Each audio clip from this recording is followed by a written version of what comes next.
I don't want to fund this anymore. To me, this is it. There were tense moments during a Tampa City Council meeting earlier today surrounding wastewater and what to do with it.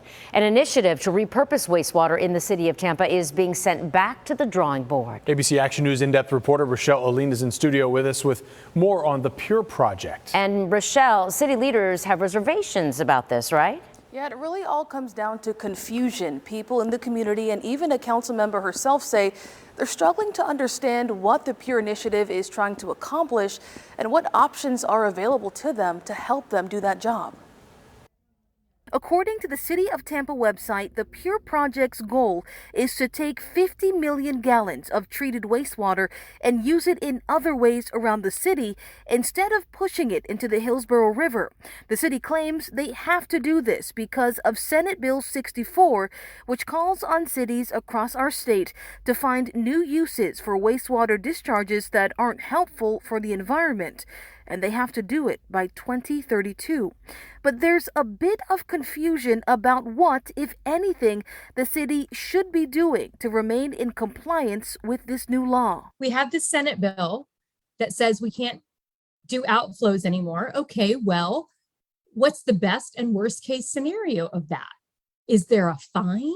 Is there nothing? Like, what can happen? Officials with the Pure Project were not able to answer that question at Thursday's meeting, but said they are considering several options for that wastewater, which include some of the following. There are options to make sure that the reservoir stays full of water, to put the reclaimed water below the dam, to do deep well injection, to do some form of aquifer storage, recovery, and recharge. They're also looking into repurposing that water as drinking water, and that option is not sitting well with many in the community. We heard loud and clear that people do not want this injected into the aquifer. They do not want to possibly drink water with chemicals. ABC Action News spoke to some of those people who represent many different groups across the area. There are no standards for all these new contaminants. And the city has just, well, it's an inconvenient truth, and they don't want to acknowledge that. Instead, they tell us the drinking water option needs to be scrapped, and they say the Pure Project team needs to go back to the drawing board and bring back a better explanation of what they're trying to do and why. I'm an engineer by training, by profession, and I'm looking for what problem are they really trying to solve. It's something Councilwoman Hurtak and many other council members agree with, which is why they denied the Pure Project team extra funding Thursday and asked them to instead take some time to answer some of their questions and some of the ones raised by the community. For me, it was about let's stop and look at this clearly and start from there. Now, Rochelle, we know that the drinkable water option is just one of several options the Pure Project is considering. You did some digging here and found that this proposed solution isn't new to Tampa. Yeah, for more than 10 years, various city leaders have actually thrown that idea out to the community, but it's been shot down every time.